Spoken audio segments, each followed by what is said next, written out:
صحابہ کرام رضوان اللہ علیہم اجمعین نے سنت نبویہ کی حفاظت کیسے کی ہے؟ عمر فاروق رضی اللہ تعالیٰ عنہ دیکھتے ہیں کہ لوگ طواف کر رہے ہیں اور کندھا کھلا ہوا ہے، تو کہتے ہیں کہ اب اس رمل کی اور اس اتباع کی ضرورت نہیں، اب یہ کندھا کھلا رکھنے کی اور تیز تیز چلنے کی ضرورت نہیں ہے۔ اس کی وجہ یہ تھی کہ اللہ کے رسول صلی اللہ علیہ وسلم صلح حدیبیہ کے موقع پر جب عمرے کی نیت سے مکہ آتے ہیں تو غیر مسلم یعنی کفار مکہ آپ کو روک دیتے کہ آپ اس سال عمرہ نہیں کر سکتے، آپ اگلے سال آئیے۔ اللہ کے رسول صلی اللہ علیہ وسلم چلے جاتے ہیں، پھر اس کے بعد دوسرے سال آتے ہیں عمرہ کرنے کے لیے، عمرۃ القضاء جسے کہتے ہیں کہ آپ دوسرے سال آتے ہیں عمرہ کرنے کے لیے، اور دوسرے سال جب پہنچتے ہیں عمرہ کرنے کے لیے مکہ میں داخل ہوتے ہیں اور طواف شروع کرنے والے رہتے ہیں تو کفار مکہ مسلمانوں کو دیکھ کر کے چڑھاتے ہیں اور کہتے ہیں کہ ارے ان مسلمانوں کو دیکھو، ان مومنین کو دیکھو، ان کو مدینہ کی آب و ہوا نے کمزور بنا دیا ہے، ان مومنین کو دیکھو، مدینہ کی آب و ہوا نے، مدینہ کی کلائمیٹ نے ان کو کمزور اور لاغر بنا دیا ہے، یہ کمزور ہو گئے۔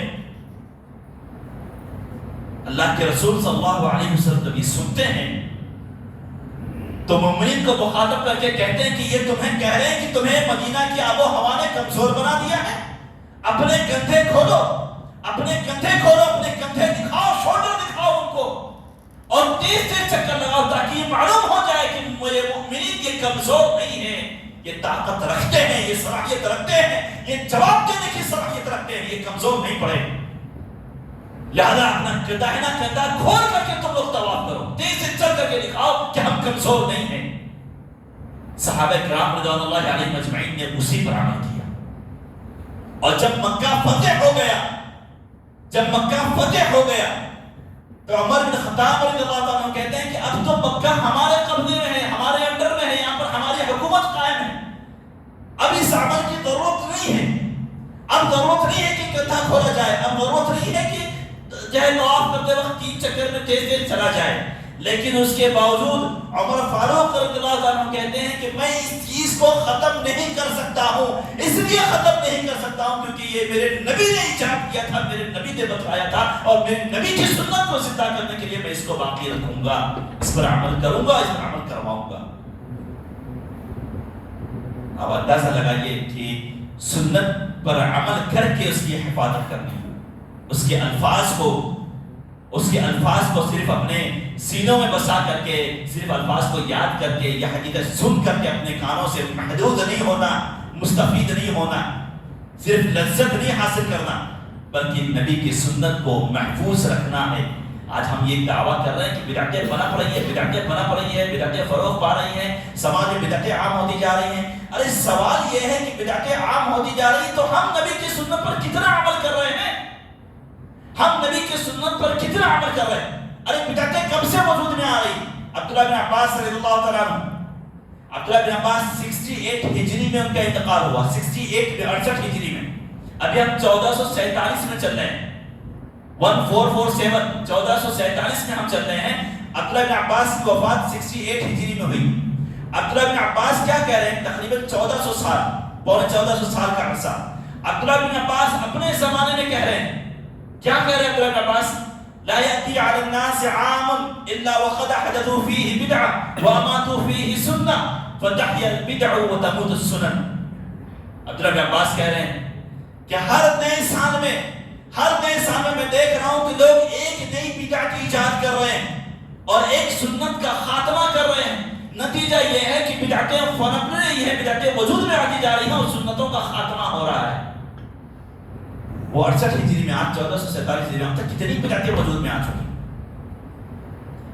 ابو الدرداء رضی اللہ تعالیٰ عنہ فرماتے ہیں کہ اللہ کے رسول صلی اللہ علیہ وسلم اگر پلٹ کر کے آئیں دوبارہ، اللہ کے رسول کی وفات کی بات کہہ رہے ہیں، اللہ کے رسول صلی اللہ علیہ وسلم پلٹ کر کے دوبارہ آئیں تو اللہ کے رسول یہ پائیں گے کہ نماز کے علاوہ جتنی چیزیں ہیں ہر جگہ ہم نے کچھ نہ کچھ داخل کر دیا اپنی طرف سے۔ جو سنت کا طریقہ تھا وہ صرف نماز اپنے اصل کیفیت پہ باقی ہے، باقی چیزوں میں ہم نے رد و بدل کر دیا۔ ابو الدرداء رضی اللہ تعالیٰ عنہ کہہ رہے ہیں، کب کہہ رہے ہیں؟ 32 ہجری میں ان کی وفات ہوئی، 32 ہجری میں۔ اب 32 ہجری میں ان کی وفات ہوئی اور وہ کہہ رہے ہیں کہ اللہ کے رسول پلٹ کر کے آئیں گے تو دیکھیں گے ہر جگہ ہم نے کچھ نہ کچھ مکس کر دیا. اب ابو الدرداء رضی اللہ تعالیٰ عنہ سے امام اوزاعی رحمہ اللہ نقل کر رہے ہیں. امام اوزاعی کی وفات 157 ہجری میں ہوئی. امام اوزاعی کہہ رہے ہیں 157 ہجری میں انتقال ہوا. انتقال سے پہلے کہا ہوگا انہوں نے, ہم مان ملے کہ آخری میں کہا ہوگا 157 میں. امام اوزاعی کہتے ہیں کہ ابو الدرداء کہہ رہے ہیں کہ اللہ کے رسول آتے تو اللہ کے رسول دیکھتے تو کیا کہتے. اب اگر ابو الدرداء آتے تو کیا کہتے. آج تو ہم 157 ہجری میں جی رہے ہیں, آج اگر ابو الدرداء زندہ ہوتے تو کیا کہتے. اب اس کے بعد امام اوزاعی کے بعد ان کے شاگرد عیسیٰ ابن یونس السبعی رحمہ اللہ وہ کہتے ہیں کہ آج اگر امام اوزاعی زندہ ہوتے تو کیا کہتے. ان کی وفات 187 میں ہوئی. اب 187 والے یہ کہہ رہے ہیں کہ آج اگر وہ لوگ زندہ ہوتے تو کیا کہتے کہ کس طریقے سے بدعتیں وجود میں آ رہی ہیں اور سنتوں کا خاتمہ ہو رہا ہے, اور ہم تو 1447 1447 ہجری میں جی رہے ہیں. تو اب تک کتنی بدعتیں وجود میں آ چکی ہیں اور کتنی سنتوں کا خاتمہ ہو چکا, کتنی سنتیں اٹھا لی گئی, کتنی سنتیں بھلا دی گئی. وجہ کیا ہے معلوم ہے آپ کو؟ وجہ صرف یہ ہے کہ نبی کریم صلی اللہ علیہ وسلم کی سنتوں کو ہم نے اپنی زندگی میں ویسے نافذ نہیں کیا جیسے نافذ کرنا چاہیے تھا. ہم نے ویسے عمل نہیں کیا جیسے ہم نے عمل کرنا چاہیے تھا. ہم نے صحابہ کرام کا منہج دیکھا, عمر فاروق رضی اللہ تعالیٰ کہ کس طریقے سے بس یہ سنت ہے تو اس کو باقی رکھو, یہ سنت ہے تو اس پر عمل کرنا ہے, بس ہم یہی جانتے ہیں. حکمت سمجھ میں آتی, مصلحت سمجھ میں آتی نہیں معلوم, بس یہ سنت ہے. میرے نبی نے ایسا کھایا تھا تو مجھے ایسا کھانا ہے, میرے نبی نے ایسے سویا تھا تو مجھے ایسا سونا ہے, وہ ایسے چلے تھے تو مجھے ایسا چلنا ہے, وہ ایسے سوئے تھے, ایسے جاگے تھے, ایسے معاملہ کیے تھے, ایسے کاروبار کیے تھے تو مجھے ویسے کرنا ہے. یہ صحابہ کرام رضوان اللہ علیہم اجمعین کی حرص تھی. اور صرف اپنی زندگی میں نہیں, موت کے وقت عمر فاروق رضی اللہ تعالیٰ عنہ بستر مرگ پر ہیں.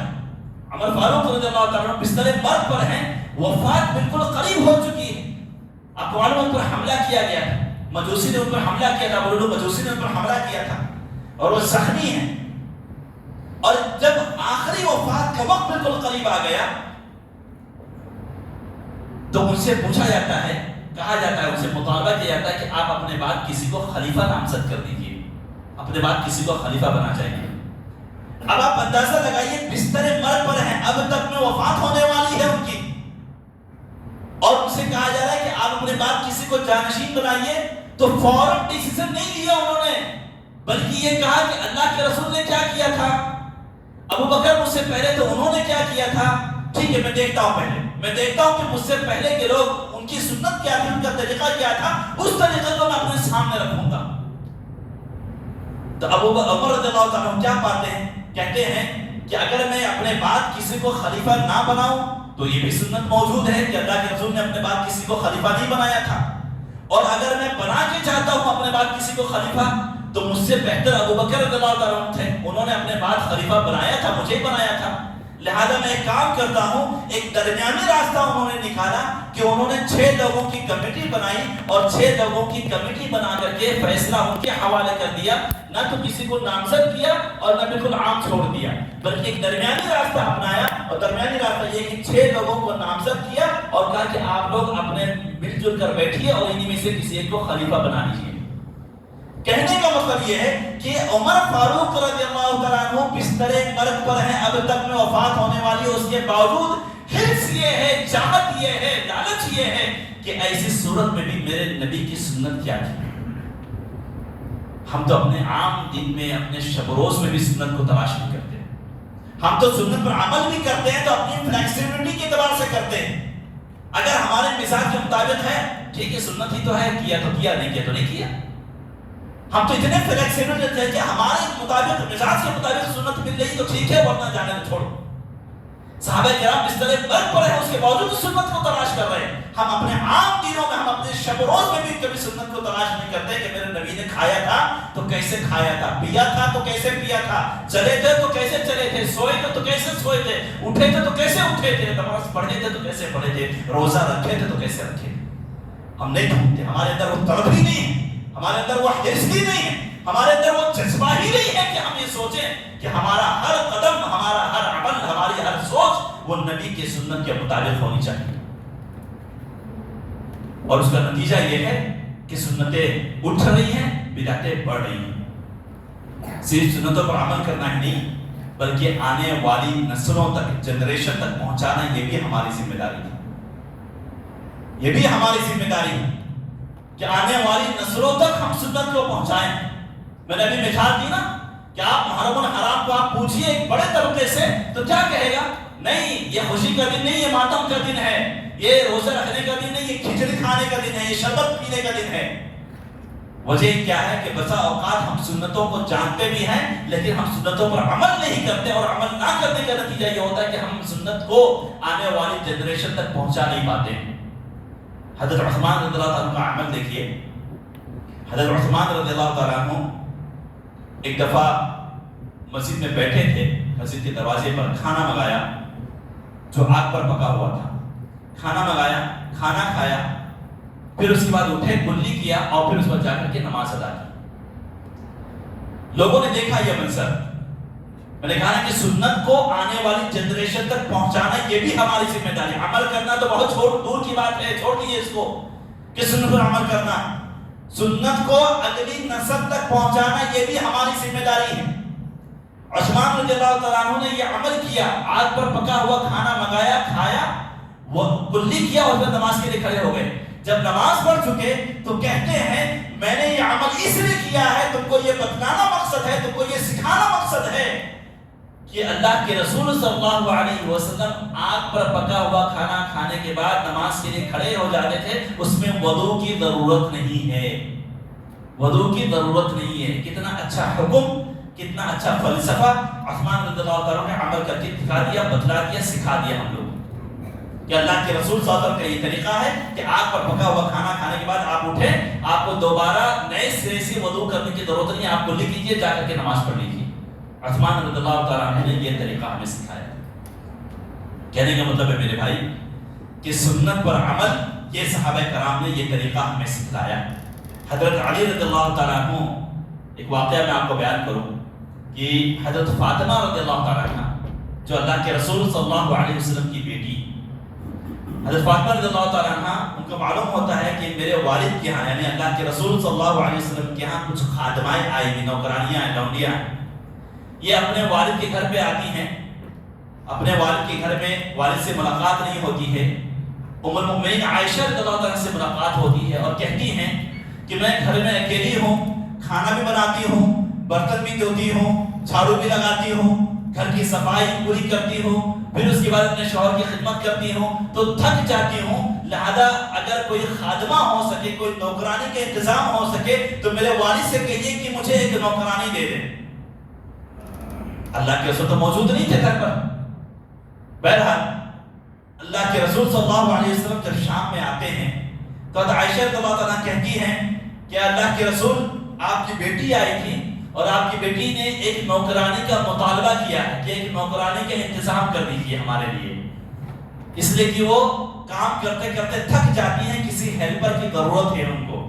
اللہ کے رسول صلی اللہ علیہ وسلم جب سنتے ہیں تو اپنے بیٹی کے گھر پہ جاتے ہیں، اسی وقت رات کے وقت ہی اپنے بیٹی کے گھر پہ جاتے ہیں، دروازہ کھٹکھٹاتے ہیں، دروازہ کھلتا ہے، دیکھتے ہیں کہ دونوں لیٹے ہوئے ہیں، تو کہتے اٹھنے لگتے ہیں وہ لوگ ادباً احتراماً، تو اللہ کے رسول کہتے ہیں لیٹے رہو، اور پھر اس کے بعد کہتے ہیں کہ فاطمہ مجھے معلوم ہوا ہے کہ تم نے خادمہ کا مطالبہ کیا تھا مجھ سے، خادمہ تو نہیں ہے، سب ختم ہو گئے، چلے گئے سب لوگ، سب کو میں نے تقسیم کر دیا یا جہاں بھی تھا مجھے لگا دیا ان کو، بہرحال تو میرے پاس خادمہ نہیں ہے، لیکن میں تم کو ایک فارمولا لے کے جاتا ہوں، ایک ایسا فارمولا جو تمہارے لیے کسی خادمہ کے مل جانے سے کہیں زیادہ بہتر۔ تو کہتی ہیں کیا ہے ابا جان، کیا ہے وہ فارمولا؟ تو اللہ کے رسول کہتے ہیں کہ فاطمہ جب تم لوگ سونے کے لیے بستر پر جاؤ تو سوتے وقت 34 مرتبہ اللہ اکبر، 33 مرتبہ سبحان اللہ اور 33 مرتبہ الحمدللہ، اس طریقے سے یہ ٹوٹل ملا کر کے 100 ہو گیا۔ تو جب تم لوگ سونے جاؤ تو سونے سے پہلے تم لوگ یہ 33 مرتبہ الحمدللہ، 33 مرتبہ سبحان اللہ اور 34 مرتبہ اللہ اکبر پڑھ لیا کرو، یہ تمہارے لیے بہت سارے خیر لے کر کے آئے گا بنسبت ایک خادمہ یا ایک نوکرانی میں تم کو دے دوں۔ اب سنت نبویہ کی حفاظت کیسے کی، یہ مجھے ذکر کرنا ہے اس میں۔ علی رضی اللہ عنہ کہتے ہیں کہ جب سے میں نے یہ سنا ہے کہ رات کے سوتے وقت یہ عمل دہرانا ہے، تسبیح کا، تحمید کا، تکبیر کا، یہ الفاظ دہرانے ہیں، جب سے میں نے سنا ہے اللہ کی قسم میں نے کوئی رات ایسی نہیں گزری ہے کہ جس پر میں نے اس حدیث پر عمل نہ کیا ہو۔ لوگوں نے کہا علی رضی اللہ تعالیٰ سے کہ امیر المومنین، جب جنگ صفین کے موقع پر جب آپ کی جنگ حضرت معاویہ رضی اللہ تعالیٰ عنہ سے ہو رہی تھی، کیا اس رات میں بھی جب قتل کا بازار گرم تھا، آپ میدان جنگ میں تھے، جان کو خطرہ لاحق تھا، خدفشار بچا ہوا تھا، انتشار بچا ہوا تھا، کیا اس رات میں بھی آپ نے اس سنت نبویہ پر عمل کیا تھا؟ اللہ کے رسول نے جو فارمولا دیا ہے آپ نے اس رات میں بھی عمل کیا تھا؟ حضرت علی رضی اللہ عنہ کہتے ہیں کہ جنگ صفین والی رات میں جب قتل کا بازار گرم تھا، اللہ کی قسم اس رات بھی میں نے نبی کریم صلی اللہ علیہ وسلم کی حدیث پر عمل کیا تھا، اس کو میں نے ترک نہیں کیا تھا۔ ہم تو اتنے فلیکسیبل ہیں کہ چلتے پھرتے نہ جانے کتنی سنتوں پر آسانی سے عمل کر سکتے ہیں، لیکن اس کے باوجود نہیں کرتے۔ صحابہ کرام رضوان اللہ علیہم اجمعین نے سنتوں کی حفاظت ایسے کی، سنتوں پر عمل ایسے کیا تھا۔ ہم کیا سمجھتے ہیں کہ سنتوں کی حفاظت کیسے کرنی ہے؟ کسی نے نبی کی شان میں گستاخی کر دی، کسی نے نبی کی سنت کا مذاق اڑا دیا، باہر نکلو، ٹائر چلاؤ، سڑکیں جام کرو، مظاہرہ کرو، حکومتی املاک کو چلاؤ اور نبی کی محبت کا دعویٰ کرو۔ آپ نبی سے محبت کرتے ہیں، ہم لوگ نبی کی محبت میں ٹائر چلا رہے ہیں، نبی کی محبت میں گاڑیاں چلا رہے ہیں، نبی کی محبت میں حکومتی املاک کو نقصان پہنچا رہے ہیں۔ یہ نبی کی سنت کی حفاظت کا طریقہ ہے؟ نبی نے ایسے سکھایا تھا کہ ان کی سنتوں کو زندہ رکھا جائے۔ ارے نبی سے محبت کرتا ہے، شاعر کہتا ہے ان المحب لمن یحب مطیع، ارے محبت کرنے والا جس سے محبت کرتا ہے اس کی اطاعت کرتا ہے، اس کی بات مانتا ہے۔ ٹھیک ہے، آپ کی نبی کریم صلی اللہ علیہ وسلم کی شان میں گستاخی اللہ کی قسم برداشت نہیں ہے، لیکن ملک ہے، قانون ہے، دستور ہے، اصول ہے، ضابطے ہیں، آپ جو قانون کا راستہ ہے آپ وہ راستہ اختیار کیجیے۔ اور اصل تو جواب دینا ہے، اصل تو جواب دینا ہے۔ جو نبی کی سنت کا مذاق اڑاتے ہیں، اصل تو جواب دینا ہے، وہ نبی کی سنت کو زندہ کر کے اس پر عمل کر کے ایسے جواب دیجیے آپ۔ ورنہ صرف تحفظ رسالت کے نام پر دعوے کرنے سے تحفظ رسالت نہیں ہوتی۔ تحفظ رسالت کے نام پر صرف جلسے اور کانفرنسیں کرنے سے تحفظ رسالت نہیں ہوتا۔ نبی کریم صلی اللہ علیہ وسلم کی محبت کے دعوے اور نعرے اور سینہ پیٹنے سے نبی کریم صلی اللہ علیہ وسلم کی محبت ثابت نہیں ہوتی۔ نبی کی محبت ثابت ہوتی ہے ان کی سنت پر عمل کر کے، ان کی سنت کو اپنا کر کے، ان کی سنت کو زندہ کر کے، ان کی سنت کو آنے والی جنریشن تک پہنچا کر کے، ایسے سنت زندہ ہوتی۔ ام حبیبہ رضی اللہ تعالیٰ کیسے پہنچایا ہے، بس دو چار بات بول کر کے اپنی گفتگو میں ختم کروں۔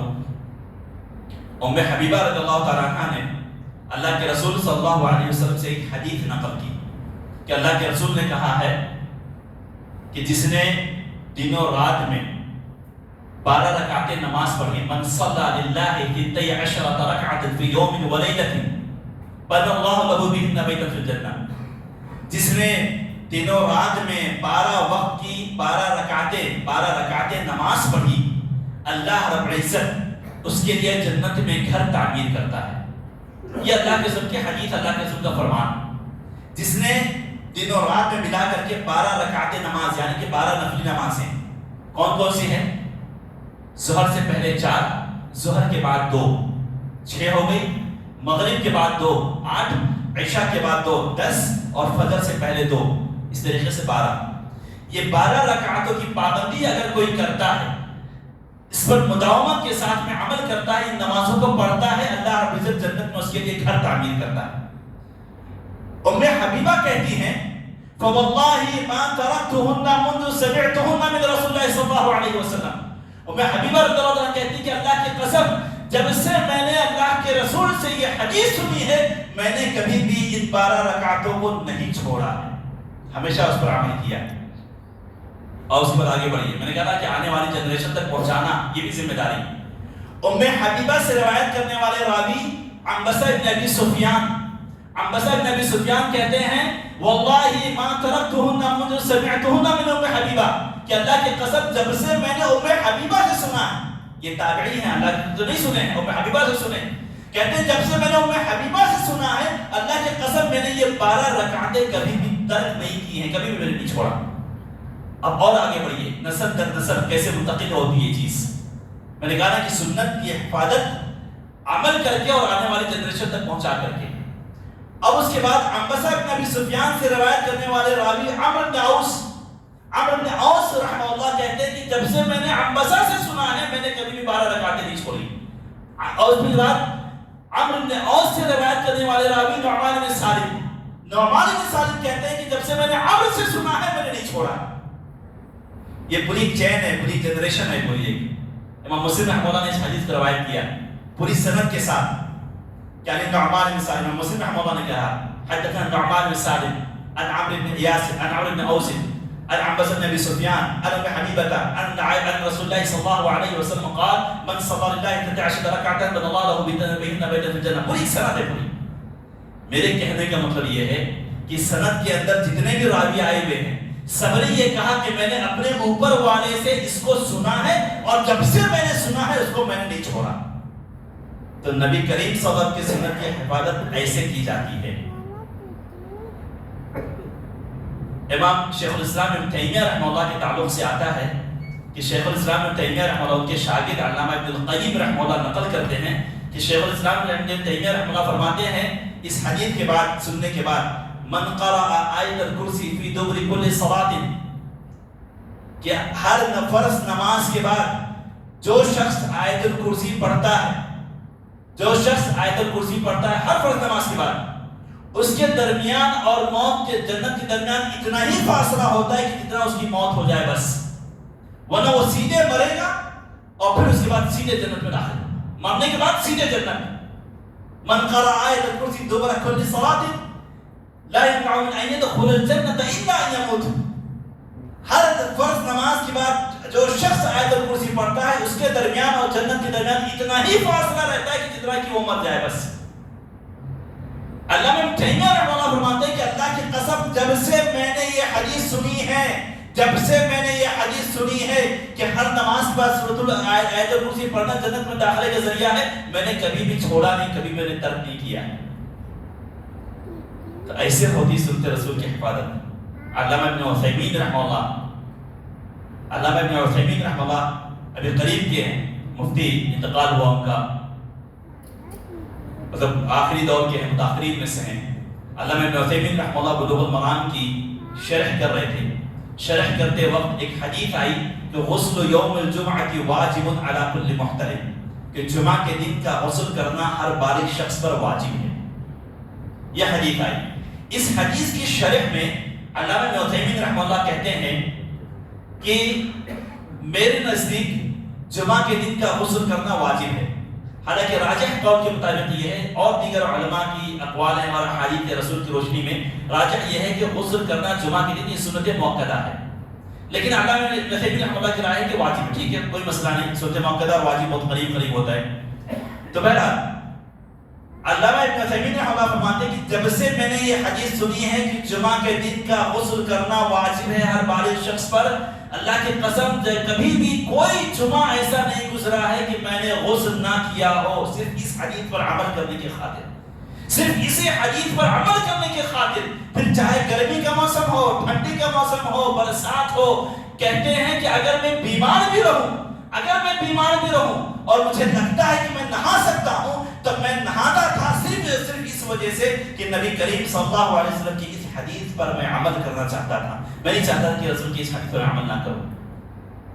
ایسے حفاظت کی ہمارے اسلاف. امام احمد بن حنبل رحمہ اللہ کہتے ہیں اپنی مسند میں, اپنی کتاب میں 40,000 سے زائد حدیثیں ہیں, اس میں 40,000 سے زائد حدیثیں لکھنے کے بعد کہتے ہیں کہ میری اس مسند میں, میری اس کتاب میں کوئی حدیث ایسی نہیں گزری ہے کہ جس پر میں نے عمل نہ کیا ہو. اس حدیث پر میں نے ضرور عمل کیا. یہاں تک کہ میں نے پچھنا لگوانا جو ہوتا ہے, حجامہ کروانا, کہتے ہیں کہ حجامہ میں نے کروایا صرف اس وجہ سے کہ اللہ کے رسول صلی اللہ علیہ وسلم نے حجامہ کروایا تھا, اور میں نے حجامہ کرنے والے کو 1 دینار بطور اجرت دیا. اس کی قیمت میں نے 1 دینار دیا اس کو, حالانکہ اس کی قیمت اور کم بن رہی تھی, لیکن اس کے باوجود میں نے اس کو 1 دینار اس لیے دیا کیونکہ اللہ کے رسول صلی اللہ علیہ وسلم نے بھی حجامہ کرنے والے کو اجرت 1 دینار آپ نے دیا تھا, تو میں نے بھی 1 دینار دیا. تو اللہ کے رسول صلی اللہ علیہ وسلم کی سنت کی حفاظت صحابہ کرام اور سلف صالحین نے ایسے کی ہے کہ آپ کا ایک ایک طریقہ، ایک ایک چیز، آپ کہاں ہنستے تھے، کہاں مسکراتے تھے، کہاں بیٹھتے تھے، کہاں چلتے تھے، آپ کیسے کھاتے تھے، آپ کیسے سوتے تھے، اللہ کے رسول صلی اللہ علیہ وسلم کی ایک ایک چیز سلف صالحین نے ہم تک پہنچائی۔ لقد كان لكم في رسول اللہ اسوۃ حسنہ، یہ ہمارے نمونہ تھا اور ماڈل تھا۔ تو اب سوال یہ ہے کہ سنت رسول کی حفاظت ہم اپنی زندگی میں کتنی کر رہے ہیں؟ بدعتیں بنا پڑی چھوڑ دیجیے، ہم اہل حدیث ہیں الحمدللہ، ہم لوگ حتی الامکان بدعتوں سے اجتناب کرتے ہیں، لیکن میں اس کے باوجود بتا رہا ہوں آپ کو کہ ایسی بہت ساری حدیثیں ہیں جس پر ہم عمل نہیں کرتے کبھی پوری زندگی میں، اور نتیجہ یہ ہوتا ہے کہ وہ سنت بھلا دی جاتی ہے یا سنت اٹھا لی جاتی ہے۔ چلے ایک مثال میں آپ کے سامنے رکھوں، دودھ پینے کے بعد کلی کرنا، کبھی ہم کلی کرتے ہیں دودھ پینے کے بعد، ہو سکتا ہے کبھی کلی بھی کرتے ہوں، لیکن کبھی دودھ پینے کے بعد کلی صرف اس لیے کیجئے کہ نبی کریم صلی اللہ علیہ وسلم کا یہ حکم ہے کہ جب دودھ پیو تو دودھ پینے کے بعد کلی کر لیا کرو۔ اس حدیث پر عمل اس لیے کیجئے کیونکہ میرے نبی کا یہ فرمان ہے، میرے نبی کی یہ سنت ہے۔ کوئی اگر آپ کے پاس ننگے پاؤں چل کر کے آتا ہے تو آپ کیا کہیں گے؟ ارے بھائی چپل پہن لو، سینڈل پہن لو، جوتا پہن لو، کچھ تو پہن لو، ننگے پاؤں کیوں گھوم رہے ہو؟ اللہ کے رسول صلی اللہ علیہ وسلم کبھی کبھی ننگے پاؤں بھی چلا کرتے تھے، بالخصوص ایسی سرزمین پر جو نرم ہوتی تھی، ریت والی ہوتی تھی، پتھریلی نہیں ہوتی تھی، تو کبھی کبھی نبی کریم صلی اللہ علیہ وسلم کی اس سنت پر عمل کیجئے کہ کبھی کبھی ننگے پاؤں بھی چلیے، اس لیے چلیے کہ میرے نبی نے چلا تھا، اور اس لیے چلیے کہ میرے نبی کی اس سنت کو زندہ رکھنا ہے اور میرے نبی کی اس سنت کو آنے والی جنریشن تک پہنچانا ہے۔ کبھی سمندر کنارے چلیں، آپ کا بچہ بھی ساتھ میں ہو تو چپل اتاریے اور ننگے پاؤں چلیے، بیٹا پوچھے گا کہ ابو آپ ننگے پاؤں کیوں چل رہے ہیں؟ تو آپ کہیے بیٹا میں اس لیے چل رہا ہوں کہ میرے نبی نے کبھی کبھی ننگے پاؤں بھی چلے تھے اس لیے میں چل رہا ہوں۔ تو آپ کا بیٹا بھی چپل اتار کے چلے گا، بولے گا بیٹا ابا میں بھی ایسے چلوں گا۔ آپ نے کتنی آسانی سے نبی کریم صلی اللہ علیہ وسلم کی ایک سنت کو زندہ کیا اور اپنے بیٹے تک اس کو پہنچا دیا، آپ کو جانے انجانے میں آپ کو محسوس بھی نہیں ہوا۔ ایسی کئی سنتیں میرے بھائی، ہم اہل حدیث سے محفوظ ہیں، ہمارے درمیان سے محفوظ ہیں۔ کئی ایسی حدیثیں میں آپ کو سامنے بیان کروں، آپ تعجب کریں گے اچھا ایسا بھی تھا۔ آپ دیکھتے ہوں گے جنازے کی نماز جب پڑھی جاتی ہے، ابھی تو مسجد میں پڑھی گئی، کبھی کبھی باہر میدان میں پڑھی جاتی ہے، تو جب میدان میں پڑھی جاتی ہے تو بہت سارے لوگ چپل جوتا پہن کر کے نماز پڑھتے ہیں، تو جو لوگ نہیں جانتے وہ لوگ ٹوکتے ہیں کہ ارے بھائی چپل تو نکال لو، چپل نکال کے نماز پڑھو، چپل پہن کے کیوں نماز پڑھ رہے ہو؟ وجہ کیا ہے؟ وہ کیوں ٹوکتے ہیں، وہ نکیر کیوں کرتے ہیں کہ ان کو یہ چیز نہیں معلوم کہ نبی کریم صلی اللہ علیہ وسلم کبھی کبھی جوتا پہن کر کے بھی نماز پڑھا کرتے تھے۔ مسلم ابن یسار رحمہ اللہ کہتے ہیں کہ اللہ کی قسم بسا اوقات میں جوتا پہن کے نماز صرف اس لیے پڑھتا ہوں کہ نبی کی سنت باقی رہے، ورنہ جوتا اتارنا میرے لیے زیادہ آسان ہے، جوتا اتار کے نماز پڑھنا میرے لیے زیادہ آسان ہے، لیکن اس کے باوجود میں صرف اس لیے جوتا پہن کے نماز پڑھتا ہوں کہ میرے نبی کی اس سنت پر عمل ہو جائے۔ اقاع کہتے ہیں، ایک عمل میں آپ کو بتایا، اقاع کہتے ہیں جب ہم نماز پڑھتے ہیں تو دو سجدوں کے درمیان عام طور سے ہم کیسے بیٹھتے ہیں؟ ایک پیر ہمارا ایسا ہوتا ہے، ایک پیر ہمارا ایسا ہوتا ہے، ہم پیر پہ بیٹھتے ہیں۔ اقاع ایک عمل ہے کہ دونوں پیر کو ایسے کھڑا کرے اور آدمی پیر پہ بیٹھے، دونوں پیر کو ایسے کھڑا کرے اور آدمی پیر پہ بیٹھے۔ اقاع یہ سنت ہے، دو سجدوں کے درمیان کبھی کبھی اقاع بھی کرنا چاہیے۔ نبی کریم صلی اللہ علیہ وسلم نے اقاع کیا ہے۔ کبھی بیٹھے ہیں آپ لوگ، آپ نے ایک ہی طریقہ جانا کہ ہم ایسے بیٹھتے ہیں، یہ طریقہ ہم جانتے ہیں۔ میں کہہ رہا ہوں کہ بسا اوقات ہم اہل حدیث بھی ایسی سنتوں پر عمل نہیں کرتے اور اٹھ جاتے ہیں، ہم سے بھلا دی جاتے ہیں۔ اللہ کے رسول صلی اللہ علیہ وسلم نے کبھی اقاع بھی کیا ہے، آپ نے دو سجدوں کے درمیان کبھی کبھی آپ اپنے پیر پہ بھی بیٹھے ہیں۔ عبداللہ بن عباس سے پوچھا گیا کہ اقاع کے بارے میں آپ کی کیا رائے ہے؟ تو عبداللہ بن عباس نے کہا کہ اقاع کرنا سنت ہے۔ لوگوں نے کہا کہ اقاع کرنا بسا اوقات بھاری لگتا ہے، ایسے پیر کو موڑ کے بیٹھنا ہے تھوڑا مشکل لگتا ہے۔ عبداللہ بن عباس نے کہا مجھے نہیں معلوم، میں یہ کہہ رہا ہوں کہ یہ تمہارے نبی کی سنت ہے، میں یہ کہہ رہا ہوں بس، میں تمہارے نبی کی سنت ہے، تمہارے نبی نے عمل کیا۔ تو کبھی کبھی اقاع بھی کرنا چاہیے۔ غرض ہے کہ ایسی بہت ساری سنتیں اسی مسجد کے تعلق سے، جب کہیں سفر سے کوئی آدمی آئے، نبی کریم صلی اللہ علیہ وسلم کی سنت ہے کہ سیدھا گھر میں نہ جائے، پہلے مسجد میں آئے، 2 رکعت نماز پڑھے، نماز پڑھنے کے بعد پھر اس کے بعد مسجد میں جائے۔ کتنی مرتبہ ہم لوگوں نے اس وقت پر عمل کیا ہے؟ ہم آتے ہیں، گاؤں میں داخل ہوتے ہیں، سیدھے اپنے گھر میں پہنچ جاتے ہیں، مسجد کھلی ہے، صحن کھلا ہوا ہے، 2 رکعت نماز پڑھ لیجیے۔ اس لیے پڑھیے کہ میرے نبی نے پڑھا تھا، ان کی یہ سنت تھی۔ اس لیے پڑھیے کہ میرے نبی کی اس سنت کو زندہ رکھنا ہے، باقی رکھنا ہے، اور آپ کا ایک عمل پورے گاؤں والوں کو بتلائے گا کہ ہاں نبی کے ساتھ یہ سنت ہے۔ کہنے کا مطلب یہ ہے کہ میرے بھائی کی سنتوں کی حفاظت نبی کریم صلی اللہ علیہ وسلم کی سنتوں پر عمل کر کے کیجیے۔ نہ باتیں بہت ساری ہیں، نہ صحابہ کرام رضی اللہ اجمعین بسا اوقات سنتیں چھوٹ جاتی ہیں تو اس پر افسوس کرتے تھے۔ ابھی ہم نے جنازے کی نماز پڑھی نا مسجد میں، پھر قبرستان میں گئے، تدفین ہوئی۔ عبداللہ بن عمر رضی اللہ تعالیٰ عنہ کو ایک دفعہ کیا ہوا کہ عبداللہ بن عمر رضی اللہ تعالیٰ عنہ کو یہ حدیث معلوم نہیں تھی کہ اگر کوئی جنازے کی نماز پڑھتا ہے تو اس کو 1 قرات اجر ملتا ہے، اور اگر کوئی جنازے کے پیچھے پیچھے قبرستان تک جاتا ہے، تدفین تک رہتا ہے، تو اس کو 2 قرات اجر ملتا ہے، اور ہر قرات احد پہاڑ کے برابر ہے۔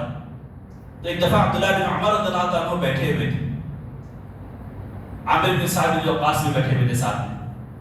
حضرت خباب داخل ہوئے اور کہا عبداللہ بن عمر سے کہ آپ کو معلوم ہے کہ نبی کریم صلی اللہ علیہ وسلم کی سنت کیا ہے جنازے کے تعلق سے؟ آپ تو نماز پڑھتے ہیں، نماز پڑھ کے چلے جاتے ہیں، آپ قبرستان تک نہیں جاتے ہیں، آپ نماز پڑھتے ہیں اور چلے جاتے ہیں آپ۔ تو کہتے ہیں ہاں میں تو یہ جانتا ہوں کہ قبرستان نماز پڑھے، جنازے کی نماز ہم نے ادا کی، ہم چلے گئے اپنے گھر میں، قبرستان تک جانا کوئی ضروری نہیں۔ تو حضرت خباب کہتے ہیں کہ نہیں، میں نے سنا ہے کہ ابو ہریرہ رضی اللہ عنہ فرماتے ہیں کہ جو آدمی جنازے میں شریک ہوا اور وہ قبرستان تک ساتھ میں گیا تو اس کو ڈبل اجر ملتا ہے، 2 قرات اجر ملتا ہے، اور ہر قرات احد پہاڑ کے برابر ہے۔ عبداللہ بن عمر رضی اللہ عنہ پریشان ہو جاتے ہیں، اتنی بڑی سنت مجھ سے چھوٹ رہی ہے، اتنے بڑے اجر سے میں محروم ہو رہا ہوں۔ میں مسجد میں بیٹھے میں ہاتھ میں کنکری غصے سے ایسے مسل رہے ہیں، بار بار ایسے کنکری کو مسل رہے ہیں غصے سے، اتنی بڑی چیز، افسوس ہو رہا ہے ان کو، اتنی بڑی سنت مجھ سے چھوٹ رہی تھی۔ فوراً حضرت خباب کو بھیجتے جاؤ حضرت عائشہ کے پاس، پوچھ کے آؤ کہ صحیح میں یہ سنت ہے، صحیح میں اللہ کے رسول کا یہ فرمان ہے۔ حضرت خباب جاتے ہیں، حضرت عائشہ سے پوچھ کے آتے ہیں اور کہتے ہیں کہ ہاں یہ سنت ہے اور اللہ کے رسول نے فرمایا ہے۔ عبداللہ بن عمر رضی اللہ عنہ ہاتھ میں جو کنکری لیے ہوئے تھے غصے سے پھینکتے ہیں اور کہتے ہیں واللہ لقد فرطنا فی قرارک کثیرا، لقد فرطنا فی قرارک کثیرا، اللہ کی قسم ہم سے یہ سنت کیسے چھوٹ گئی، ہم سے یہ سنت کیسے مفقود ہو گئی، ہم کیسے اس پر عمل نہیں کر سکے، ہم بہت بڑے خیر سے محروم ہو گئے۔ یہ سلف صالحین کے جذبات ہے سنت کو لے کر کے۔ ہم نے سوچا کہ نہیں بس سنت ہے، ٹھیک ہے، پڑھے تو پڑھے، نہیں پڑھے تو نہیں پڑھے، نماز کے بعد دیکھتے ہیں سنت موقعہ جو ہوتی ہے، سنت پڑھے تو پڑھے، نہیں پڑھے تو نہیں پڑھے، سنت ہی ہے، فرض تو نہیں ہے، فرض تو پڑھ لیا آپ نے۔ صحابہ کرام ایک ایک سنت پر ایسے حریص ہوتے ہیں، ہمارے غصے کے کنکری پھینک رہے ہیں، افسوس کر رہے ہیں۔ بہرحال وقت ختم ہو گیا، اللہ تعالیٰ سے دعا ہے کہ اللہ رب العزت ہمیں نبی کریم صلی اللہ علیہ وسلم کی سنت پر عمل کرنے کی توفیق عطا فرمائے۔ اللہ رب العزت ہمیں توفیق دے کہ ہم ان کی سنت کو اپنی زندگی میں نافذ کریں، ہمارے قول میں، ہمارے عمل میں، ہماری سوچ میں، ہمارے فکر میں، ہمارے چال چلن میں، ہر چیز میں اللہ کے رسول